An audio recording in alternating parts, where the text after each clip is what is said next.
Quando tinha 9 anos, Robert e seu amigo de infância Mike não foram convidados para a casa de praia de um colega de classe porque eram pobres. Robert voltou para casa e perguntou a seu pai o que deveria fazer para ficar rico, e a única resposta que obteve foi: "Você tem que aprender a ganhar mais dinheiro." Mesmo sendo pequeno, Robert entendeu que esse conselho não o ajudaria a ficar rico. O pai de Robert, a quem Robert chama de pai pobre, era professor e ganhava bem, mas sempre teve dificuldades financeiras. Vendo como Robert e seu amigo Mike estavam determinados a aprender mais sobre como ganhar dinheiro, o pai de Robert, o pai pobre, os aconselhou a ir falar com o pai de Mike, a quem Robert chama de pai rico. Tanto Robert quanto Mike ficaram surpresos com esse conselho, porque pai rico ainda não era rico naquela época. Além disso, ele nunca terminou a 8ª série, mas esteve no comando de vários negócios de sucesso. Mesmo assim, Robert e Mike foram encontrar o pai de Mike. No dia do encontro, ele perguntou aos meninos se estavam prontos para aprender a ganhar dinheiro. Eles ficaram entusiasmados e acenaram com a cabeça que sim. Ele então fez uma oferta. Ele disse que iria ensiná-los a ganhar dinheiro, mas não como uma sala de aula. Ele só os ensinaria se trabalhassem para ele. Segundo ele estaria perdendo tempo se eles quisessem apenas se sentar e ouvir, como faziam na escola. Eles poderiam aprender mais rápido trabalhando com ele. Robert quis fazer uma pergunta, mas não teve chance. O pai de Mike disse que se eles não tomassem uma decisão logo, nunca aprenderiam a ganhar dinheiro. As oportunidades vêm e vão, e saber quando tomar decisões rápidas é uma habilidade importante. Eles sabiam que tinham que decidir. Robert e Mike se entreolharam e ambos concordaram em aceitar a oferta. O pai de Mike ficou satisfeito e disse que pagaria a eles 10 centavos por hora, e eles trabalhariam 3 horas todos os sábados. Embora Robert tivesse um jogo de softball naquele dia, ele escolheu trabalhar e aprender em vez de ir ao jogo.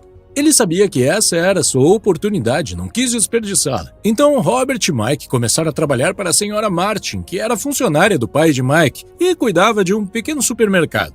Era o tipo de mercado onde as pessoas compram produtos essenciais, como leite, pão, manteiga e cigarros. O único problema era que as lojas não tinham ar-condicionado, então eles tinham que manter as portas abertas para a rua e para o estacionamento, o que significava que a poeira entrava na loja toda vez que um carro passava. O trabalho deles era tirar os produtos enlatados das prateleiras, espaná-los para tirar a poeira e depois empilhá-los de volta cuidadosamente. Era um trabalho chato demais. Eles trabalhavam por 3 horas todos os sábados e recebiam 30 centavos, o que não era muito empolgante, já que um gibi custava 10 centavos naquela época. Só toparam porque queriam aprender a ganhar dinheiro. Mas depois de 3 semanas assim, Robert estava pronto para desistir. Ele se sentia como se fosse um escravo, trabalhando por apenas 10 centavos a hora e não tinha mais visto o pai de Mike desde a primeira reunião. Então, na hora do almoço, na 4ª semana, ele disse a Mike que ia pedir demissão. A escola já era chata o suficiente, ele não queria mais desperdiçar seus sábados fazendo aquele trabalho, estava decidido. Para sua surpresa, Mike sorriu e disse que seu pai já esperava que isso acontecesse. Ele havia dito a Mike para se encontrar com ele quando Robert estivesse pronto para desistir. Isso deixou Robert confuso, mas Mark disse que seu pai ensinava as coisas de uma maneira diferente dos pais de Robert. Ele não gostava de dar aulas e palestras e usava a experiência como forma de ensinar. Robert concordou em se encontrar com o pai de Mike no sábado seguinte para ouvir o que ele tinha a dizer. Até o verdadeiro pai de Robert estava com raiva do pai de Mike. O pai pobre o aconselhou a exigir um aumento de pelo menos 25 centavos por hora e, se não conseguisse, pedir demissão. Quando Robert chegou à casa de Mike, ele ainda teve que esperar por 45 minutos antes que o pai rico finalmente aparecesse. Frustrado e zangado, Robert disse ao pai de Mike que ele não havia cumprido sua parte no trato. Ele havia prometido ensiná-lo se trabalhasse para ele, mas não cumpriu sua promessa. Robert o acusou de ser ganancioso e de não respeitar seus funcionários. O pai de Mike então perguntou a Robert se ensinar significava falar ou dar uma palestra, e Robert fez que sim com a cabeça. O pai rico disse a ele que a vida é a melhor professora de todas e que, na maioria das vezes, a vida não fala ou dá palestras. Ele explicou que a vida muitas vezes nos empurra para um lado e para o outro para nos ensinar algo. Algumas pessoas deixam a vida empurrá-las, enquanto outras lutam contra as coisas erradas, seja seu trabalho, chefe ou cônjuge. Mas poucas pessoas aceitam o empurrão da vida como uma oportunidade de aprender e crescer. Pai Rico disse que tinha mais de 150 funcionários, mas nenhum deles jamais pediu que ele os ensinasse sobre dinheiro. Eles só buscavam empregos e contra-cheques, nunca entendendo realmente o propósito de seu trabalho. No entanto, quando Mike lhe disse que os dois queriam aprender a ganhar dinheiro, Pai Rico decidiu criar um programa que refletisse as experiências da vida real. Ele pagou a eles apenas 10 centavos por hora, o que inicialmente os deixou com raiva, mas ele explicou que queria que eles experimentassem o empurrão da vida para que pudessem entender o que ele estava tentando ensinar. Quando Pai Rico perguntou a Robert o que ele havia aprendido trabalhando por um salário tão baixo, ele reclamou de sua ganância e falta de respeito por seus trabalhadores. Ele até ameaçou pedir demissão se seu pai rico não lhe pagasse mais ou lhe ensinasse mais. Pai Rico explicou que a maioria das pessoas faria exatamente o que ele sugeria, pediria demissão e procuraria um emprego com melhor remuneração. No entanto, isso geralmente não resolveria seus problemas. Ele queria que Robert entendesse que esperar por um aumento, pensando que mais dinheiro resolveria seus problemas, não era a solução. A solução é fazer o dinheiro trabalhar para você.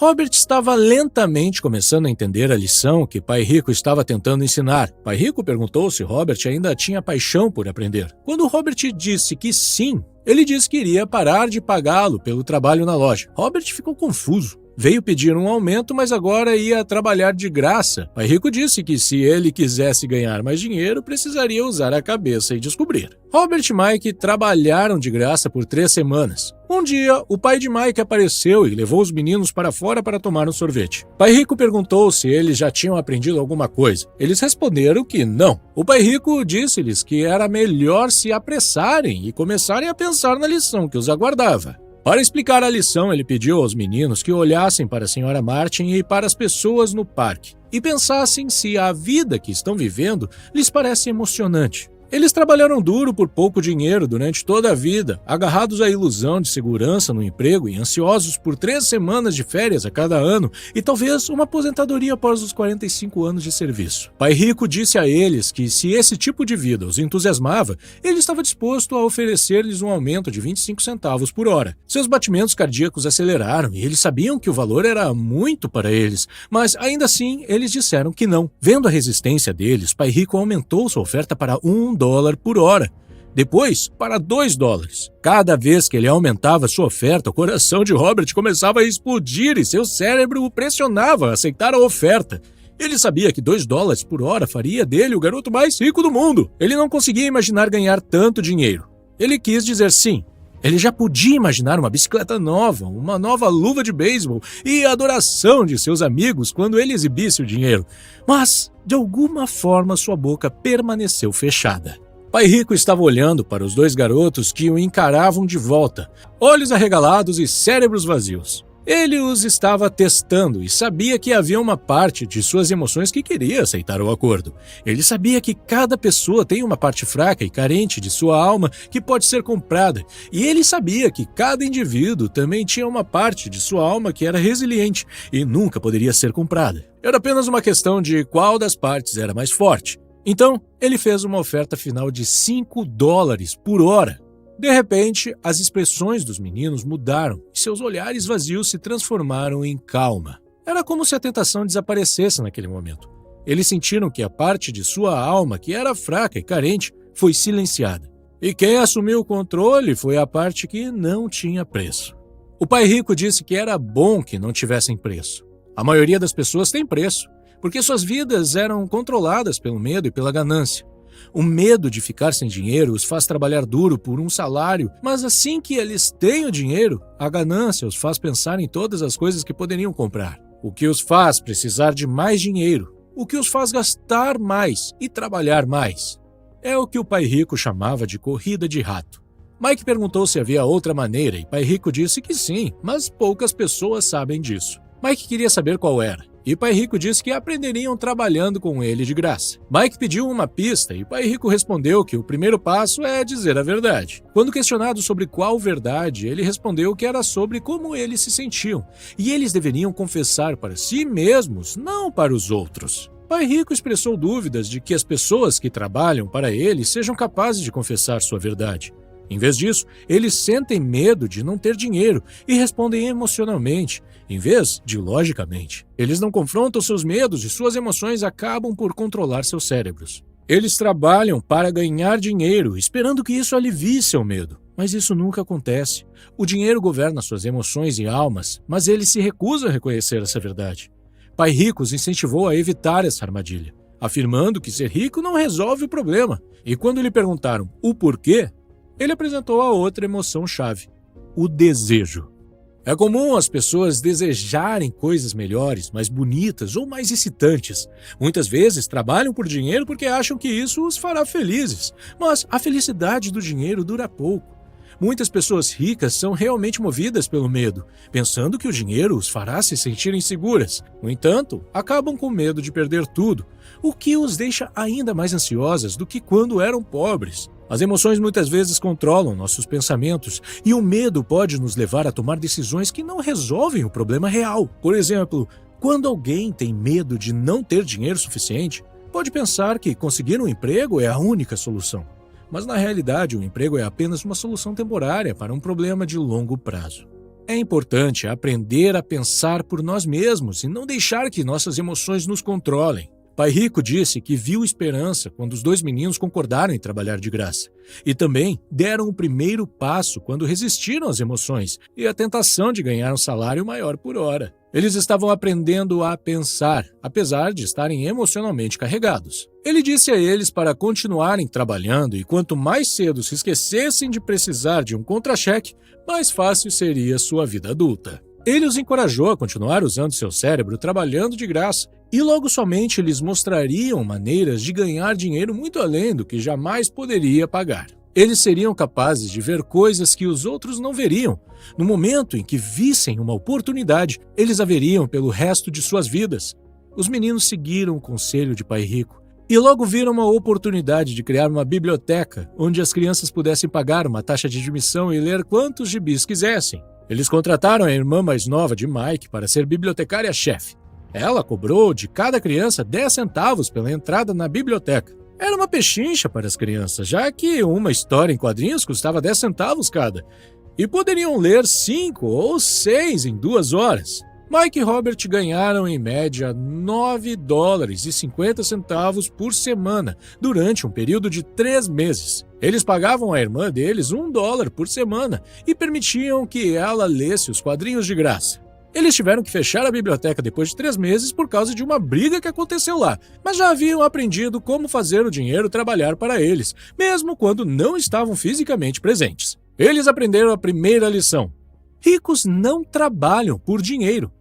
Eles estavam prontos para aprender mais, e o pai de Mike estava pronto para ensiná-los. Lição 2. Por que ensinar literacia financeira? Quando as pessoas perguntam a Robert por onde começar a enriquecer, ele dá a mesma resposta que seu pai rico lhe deu. Se você quer ser rico, precisa ser alfabetizado financeiramente. Por exemplo, contabilidade é uma matéria chata e confusa, mas absolutamente crucial para o sucesso financeiro. Para facilitar, Pai Rico usou figuras e uma linguagem simples para ensiná-la aos dois meninos.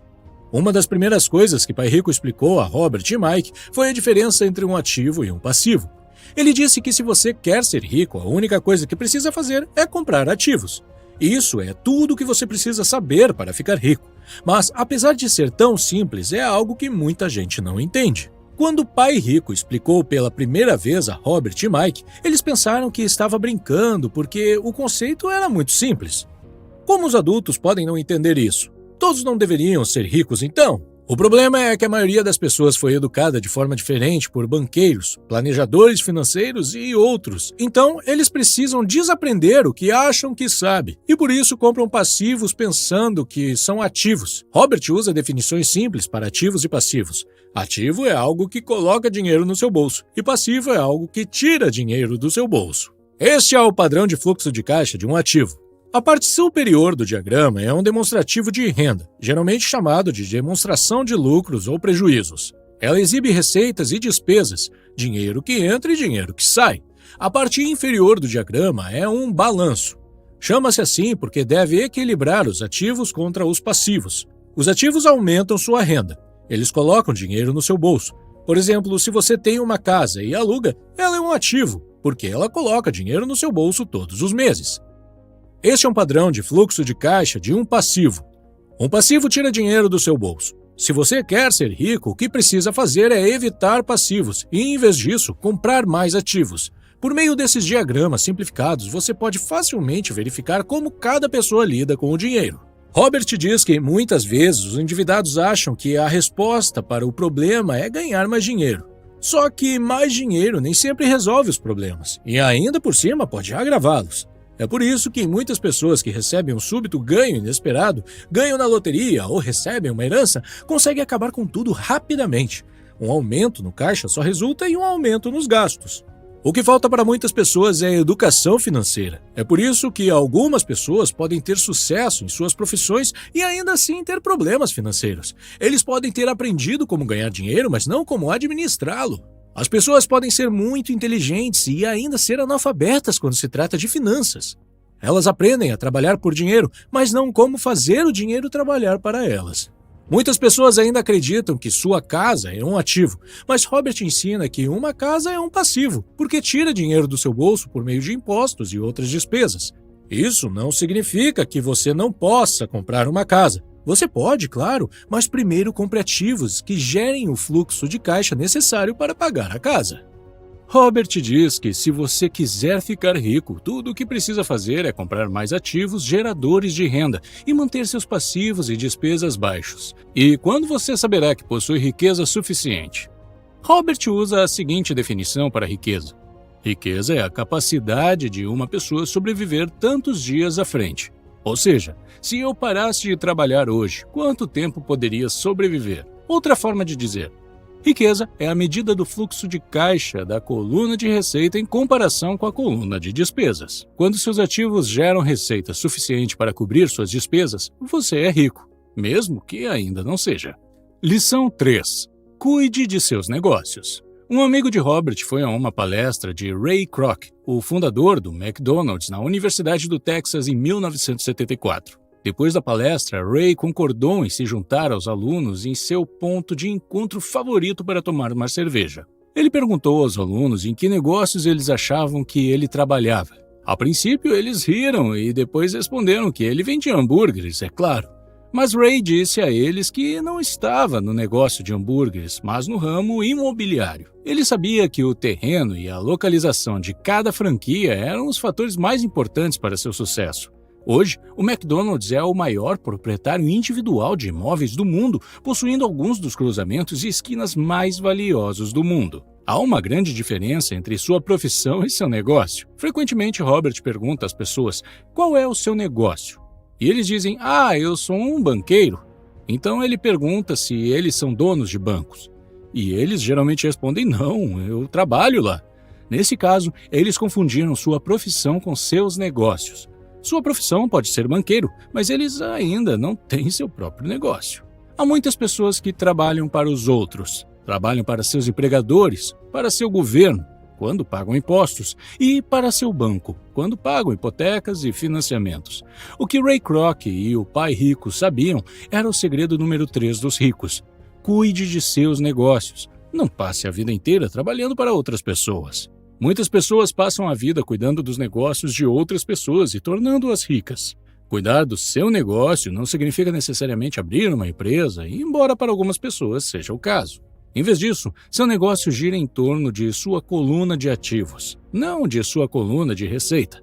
Mantenha seu emprego diurno, mas comece a comprar ativos reais, não passivos que perdem valor assim que você finaliza a compra.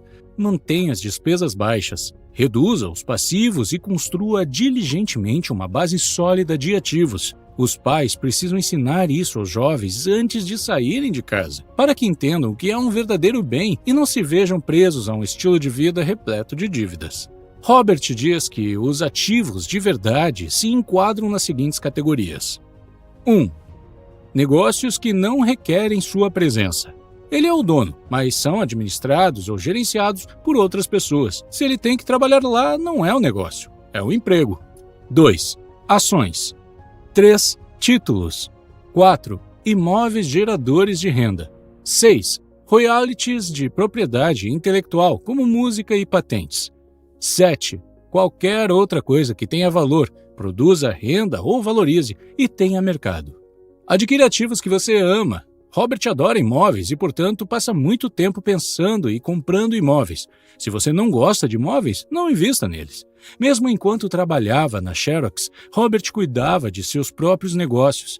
Ele manteve seu emprego diário e lentamente construiu uma coluna de ativos. Quanto mais ele entendia de contabilidade e gestão de caixa, melhor ele analisava os investimentos e, eventualmente, criou sua própria empresa. Ele não recomenda que as pessoas abram uma empresa a menos que realmente tenham desejo de fazê-lo. Caso contrário, ele os aconselha a manter seu trabalho diário e cuidar de seus negócios, construir e manter sua coluna de ativos forte. À medida que o fluxo de caixa cresce, você pode se entregar a luxos, mas apenas se o fluxo de caixa permitir. Construa a coluna de ativos e deixe que a renda gerada por esses ativos pague pelos luxos. Quando os ativos geram renda suficiente para cobrir luxos, é quando você pode comprá-los. Lição 4. A história dos impostos e o poder das empresas. Muitas pessoas veem Robin Hood como um herói, tirando dos ricos e dando aos pobres. Pai Rico não compartilhava dessa opinião. Ele dizia que Robin Hood era um vigarista. Embora o sentimento popular seja de que os ricos deveriam pagar mais impostos e dar aos pobres, na realidade é a classe média que é pesadamente tributada, e especialmente a classe média alta que teve acesso à educação formal. Para entender como isso acontece, Robert faz um breve histórico dos impostos.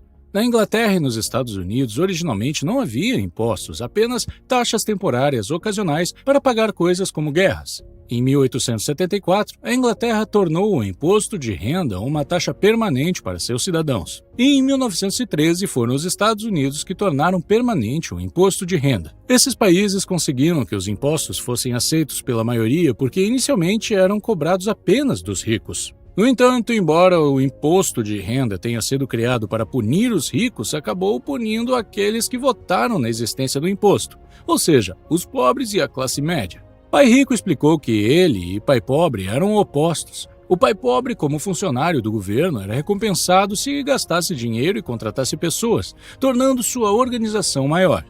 Mas o pai rico, quanto menos pessoas ele contratava e quanto menos dinheiro gastava, mais respeitado era por seus investidores. O pai pobre acreditava sinceramente que o governo deveria ajudar as pessoas.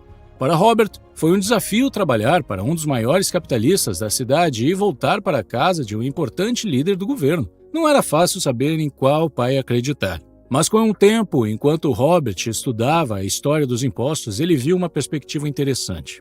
À medida que o apetite do governo por dinheiro crescia, os impostos logo precisariam ser cobrados da classe média e, a partir daí, eles continuariam indo para as classes cada vez mais baixas.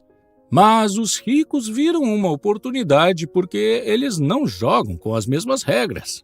Corporações que se tornaram populares na época dos navios à vela ofereciam uma maneira de contornar os impostos. Compreender a estrutura corporativa legal deu aos ricos uma grande vantagem e permitiu-lhes ser mais espertos que os intelectuais.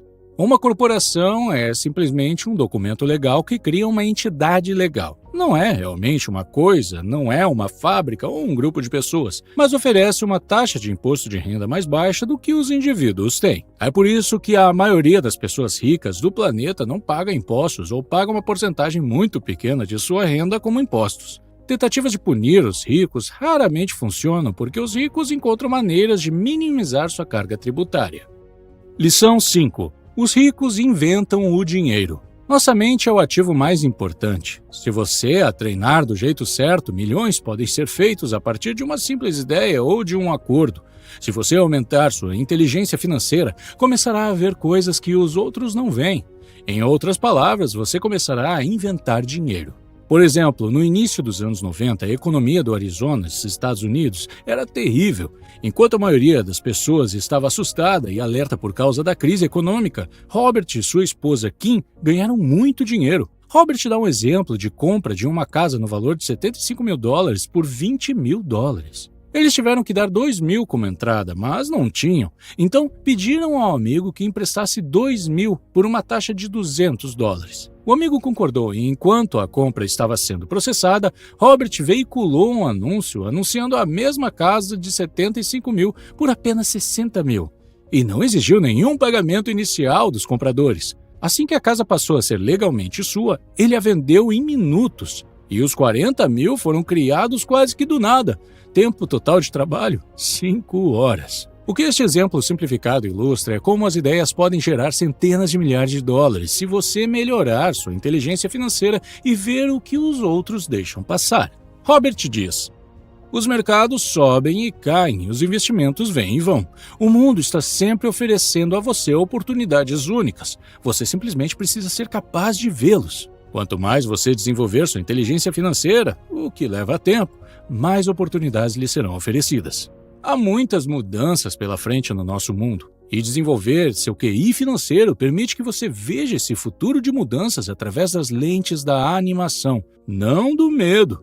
Você verá as oportunidades e agirá sobre elas, ao contrário daqueles que permitem que seu medo os mantenham afastados, observando os outros avançarem com ousadia. Por exemplo, terra era riqueza há 300 anos. Mais tarde, a riqueza estava nas fábricas e na produção. Hoje, a riqueza está na informação. Mas a informação voa pelo mundo na velocidade da luz, e esse processo será mais rápido e dramático com o passar do tempo. Lição 6. Trabalhe para aprender, não por dinheiro. Robert foi entrevistado há alguns anos em Singapura por uma jornalista, que ao longo da conversa revelou que queria se tornar uma autora de best-seller como ele, mas seus romances, que todos diziam excelentes, nunca venderam bem. Robert sugeriu que ela fizesse um curso de treinamento em vendas, e isso ofendeu a repórter, que disse ter mestrado em literatura inglesa e não via como aprender a vender poderia ajudá-la. Na verdade, ela odiava vendedores. Quando Robert apontou que ele é um autor da lista dos mais vendidos, não um autor da lista dos mais bem escritos, ela respondeu que nunca desceria tão baixo e aprenderia a vender, e saiu da entrevista. Existem pessoas talentosas ao nosso redor que lutam financeiramente, assim como aquela repórter. Nas palavras de um consultor de negócios, eles estão a uma habilidade de distância da grandeza. Quando se trata de dinheiro, a única habilidade que a maioria das pessoas conhece é trabalhar muito.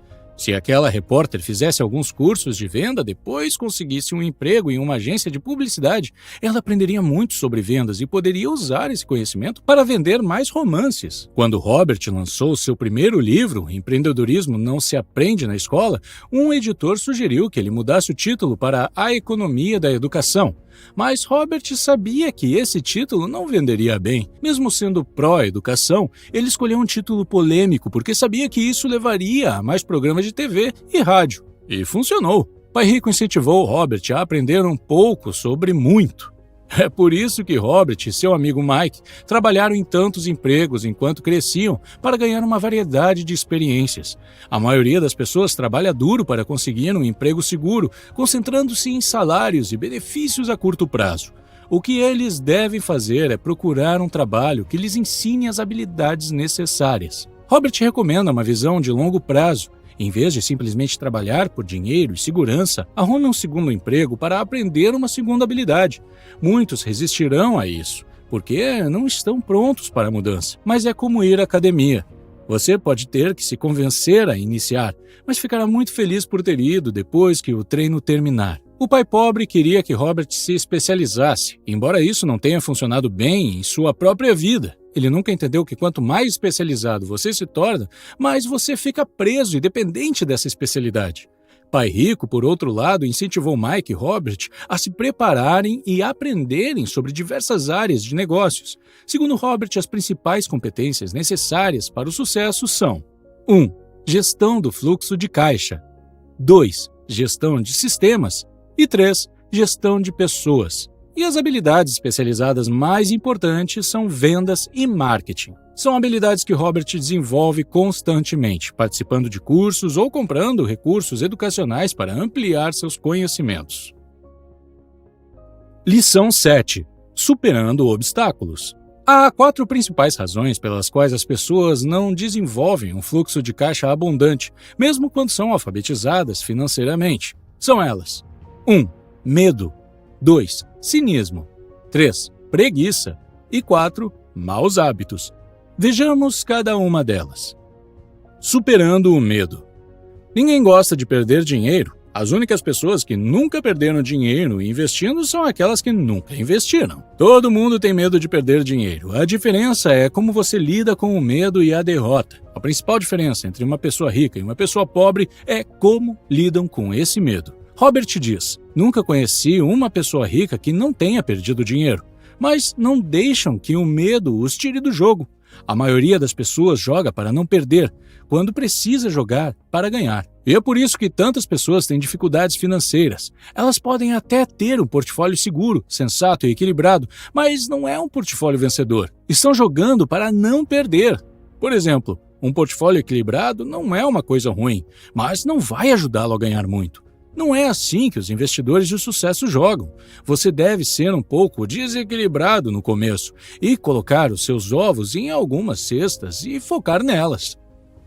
Superando o cinismo. Quer se trate de nossa própria dúvida ou das dúvidas de outras pessoas em nossas vidas, muitas vezes permitimos que a dúvida nos impeça de agir. Jogamos do jeito mais seguro e as oportunidades passam por nós. Robert compartilha um exemplo de um amigo que estava prestes a comprar uma propriedade para investimento por um ótimo preço, mas desistiu no último minuto quando um vizinho, que não era investidor, lhe disse que era um mau negócio. Se tivesse continuado, teria dobrado o valor investido e começado seu processo de abandonar a corrida dos ratos. Dúvidas e cinismo mantêm a maioria das pessoas pobres.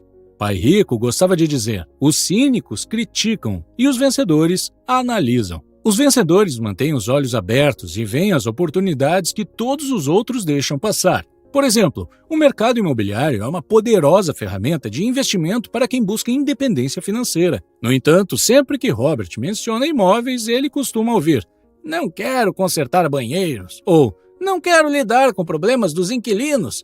Eles se concentram em banheiros e isso os mantém pobres. Superando a preguiça. Qual é a cura da preguiça? Um pouco de ganância. Isso pode ser difícil de ouvir porque muitos de nós fomos criados para ver a ganância ou a ambição como uma coisa ruim. Em vez de dizer não posso pagar, mude sua mentalidade para como posso pagar. Isso abre sua mente e o força a pensar em soluções. Não posso pagar é mentira. O espírito humano sabe que tudo pode. Ao dizer que não pode fazer algo, você está criando um conflito entre seu espírito e sua mente preguiçosa. Como posso pagar? Cria uma mente mais forte e um espírito dinâmico. Sem essa pequena ganância, o desejo de ter algo melhor não seria possível. Nosso mundo progride porque todos nós desejamos uma vida melhor. Novas coisas são inventadas porque desejamos algo melhor. Nós vamos para a escola e estudamos muito porque queremos algo melhor. Muita ganância é ruim, mas um pouco é motivação. Superando maus hábitos. Para ter sucesso, você deve desenvolver hábitos de sucesso. O pai pobre sempre pagava a todos primeiro e a si mesmo por último, mas raramente sobrava. Este era seu hábito. Pelo contrário, o pai rico sempre pagava a si mesmo primeiro, mesmo que estivesse com pouco dinheiro. Ele sabia que os credores e o governo reclamariam se ele não os pagasse. Isso motivou o pai rico a buscar outras formas de renda para pagá-los. Se ele se pagasse por último, não sentiria esse tipo de pressão produtiva. Obrigar-se a pensar em como conseguir uma renda extra para pagar os credores o fortaleceu. É isso por hoje. Resumi vários outros livros de Robert Kiyosaki. Se você estiver interessado, confira a lista de reprodução que você vê na tela. Obrigado por assistir!